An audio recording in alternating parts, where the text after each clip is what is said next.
Good evening everyone. तो evening session में हम डिस्कस करेंगे what is biosphere reserve. Biosphere reserve क्या है? Basically united nations educational scientific and culture organization, जो यूनेस्को है हमारी ऑर्गेनाइजेशन, उसने डेजिनेट किया है biosphere reserve as a tag to the particular location. यानी कि यूनेस्को जो है वो कुछ ऐसे एरिया सेलेक्ट करेगा जो काफ़ी ज़्यादा इंपॉर्टेंट होंगे, जिनकी लोकेशन बहुत इंपॉर्टेंट होगी, वहाँ पे बहुत सारी एंडेमिक स्पीशीज़ होंगी, प्लांट की स्पीशीज़ होंगी जो बहुत ज़्यादा इंपॉर्टेंट होगी। तो ऐसे एरिया को यूनेस्को बायोस्फीयर रिजर्व घोषित कर देगा। तो बायोस्फीयर रिजर्व कुछ भी नहीं है, बस एक डेजिनेशन है, एक टैग है जो यूनेस्को के द्वारा दिया जाता है। अभी हम डेफिनेशन पढ़ेंगे। Biosphere reserve is an international designation by united nations educational scientific and culture organization for representative parts of natural and cultural landscape extending over large area of terrestrial और कोस्टल मैरीन इकोसिस्टम और ए combination of A both. तो biosphere reserve जिस location को घोषित किया जाएगा वो terrestrial ecosystem का भी हो सकता है, या फिर वो मैरीन इकोसिस्टम का भी हो सकता है, या फिर दोनों का कम्बिनेशन भी हो सकता है। इकोसिस्टम के बारे में अगर आपने पढ़ना है तो आप प्लीज़ प्लेलिस्ट में जाइए, उसमें मैंने सारे टॉपिक कवर किए हुए हैं। Biosphere Reserve tries to balance economic and social development and maintenance of associated cultural values along with the preservation of nature। इंसान ने एक बात तो सीख ली है कि अगर हमें तरक्की करनी है तो हमें एनवायरनमेंट के साथ ही तरक्की करनी होगी। एनवायरनमेंट को नुकसान पहुंचा के हम तरक्की नहीं कर सकते हैं। तो बायोस्फीयर रिजर्व का यही काम है कि हमें इकोनॉमिक एंड सोशल डेवलपमेंट तो करनी ही करनी है, अपने कल्चर वैल्यूज़ को भी हमें प्रोटेक्ट करना है, बट साथ ही हमें नेचर को भी प्रोटेक्ट करना है, प्रिजर्वेशन ऑफ नेचर। अब हम सबसे इम्पोर्टेंट बात करेंगे, that is criteria for designation of biosphere reserve. Biosphere reserve घोषित करने के लिए क्या क्रिटेरिया सेट किया है यूनेस्को ने? So a site must contain a protected and minimally disturbed core area of value of nature conservation. मान लीजिए यूनेस्को ने कोई ऐसा एरिया सेलेक्ट किया है, कोई ऐसा जोन सेलेक्ट किया है, और उस जोन में भी उसने एक ऐसी यूनिट सेलेक्ट की है जो कि प्रोटेक्टेड होनी चाहिए, यानी कि ह्यूमन इंटरफेरेंस उसमें नहीं होना चाहिए, इंसान किसी भी तरह से वहाँ पे कोई इंटरफेरेंस ना करे। ऐसे एरिया को घोषित करेंगे हम बायोस्फीयर रिजर्व। और उसमें जो वैल्यूज़ हैं उसकी कल्चर वैल्यूज़ वो भी ज़्यादा होनी चाहिए, वहाँ पे एंडेमिक स्पीशीज़ भी ज़्यादा होनी चाहिए। तो ऐसे एरिया को हम बायोस्फीयर रिजर्व घोषित कर देंगे।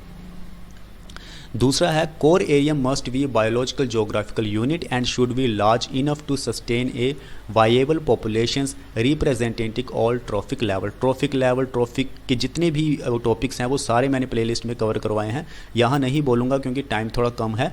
तो ट्रॉफिक लेवल का यही मतलब है कि हर एक तरह की स्पीशीज़ होनी चाहिए हर एक लेवल पे। Trophic level 1, trophic level 2, trophic level 3, trophic level 4, 5, इस तरह से हमें ज़्यादा पॉपुलेशन दिखनी चाहिए हर एक ट्रॉफिक लेवल की। बायोजियोग्राफिकल यूनिट क्या है? बेसिकली हिमालय को हम ले लेते हैं। हिमालयन माउंटेन तो सभी ने देखे हैं। हिमालय क्या है? हिमालय एक जोन है। अब उस जोन में मैं किसी पर्टिकुलर लोकेशन को सिलेक्ट करूंगा हिमालय की, उसे मैं यूनिट घोषित कर दूंगा, तो वो हो जाएगा biogeographical unit. So core area must be a biogeographical unit and should be large enough to sustain a viable population representing all trophic level. तीसरा है, the involvement of local communities and use of their knowledge in biodiversity preservation. इतना तो हम जानते हैं कि पुराने समय में भी एनवायरनमेंट को प्रोटेक्ट किया गया है, एनवायरनमेंट को प्रिजर्व किया गया है, एनवायरनमेंट को कंजर्व किया गया है। किसका इस्तेमाल करके?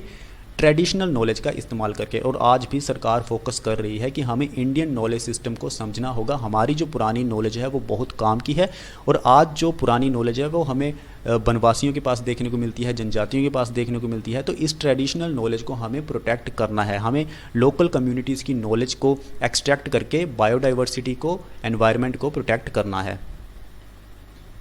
उसके बाद हम बात करते हैं structure of biosphere reserve. Biosphere reserve का स्ट्रक्चर क्या होगा?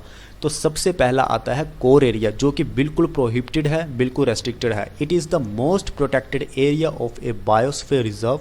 It may contain the endemic plants and animals. इसमें हमें एंडेमिक प्लांट्स देखने को मिलते हैं और एनिमल्स की स्पीशीज़ देखने को मिलती है, जो सिर्फ उसी ही पर्टिकुलर हैबिटेट में दिखेगी और कहीं भी नहीं दिखेगी। They consume the wild relatives of economic species and also represent important genetic reservoirs having exceptional scientific interest। वहाँ पे अगर कोई साइंटिफिक हमें रिसर्च करनी है तब तो एक एक्सेप्शनल केस है हमारे पास। अदरवाइज़ वहाँ पे जितने भी इकोनॉमिक स्पीशीज़ हैं जो इंसान के लिए काम में आती हैं, इंसान के लिए बेनिफिटेड हैं, उन स्पीशीज़ को प्रोटेक्ट करना और जेनेटिक रिजर्वोयर को भी हमें क्रिएट करना है, यानी कि किसी भी तरह से कोई एक्सटिंक्शन नहीं होना चाहिए एंडेमिक प्लांट्स एंड एनिमल्स का।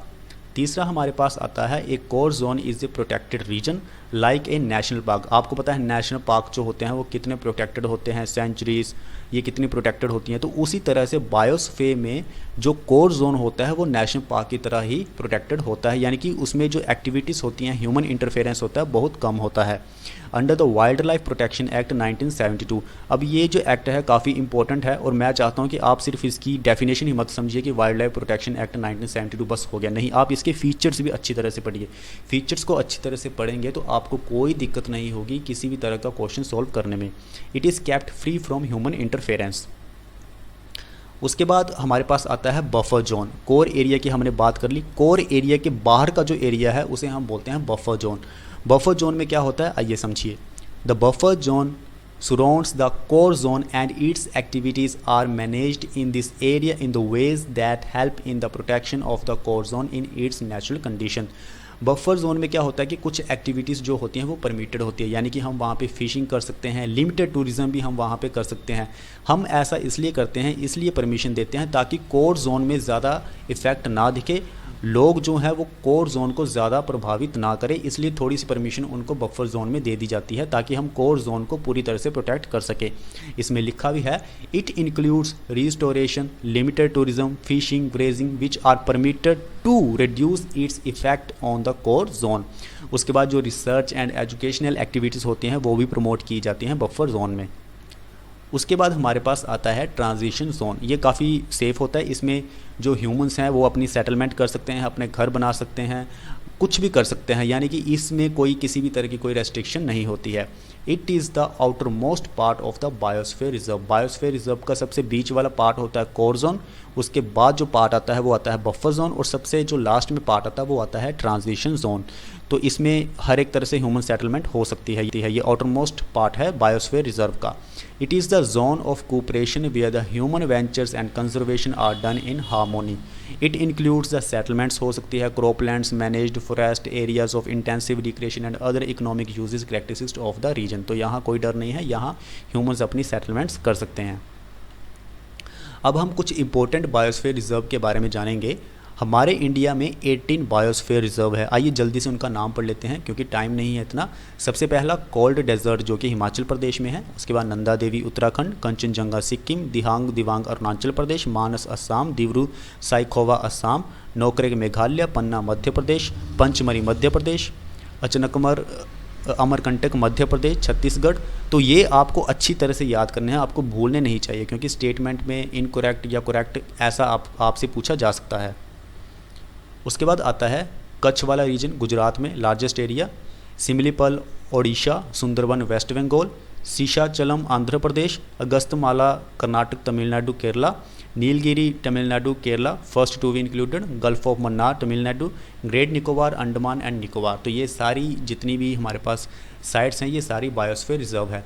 अब 18 बायोस्फीयर रिजर्व में से 11 बायोस्फीयर रिजर्व ऐसी हैं जिनको शामिल किया गया है यूनेस्को का जो प्रोग्राम है मैन एंड बायोस्फीयर प्रोग्राम, उसमें हमारी 11 साइट को शामिल किया गया है, यानी कि 11 बायोस्फीयर रिजर्व को शामिल किया गया है। तो वो भी काफ़ी इंपॉर्टेंट है।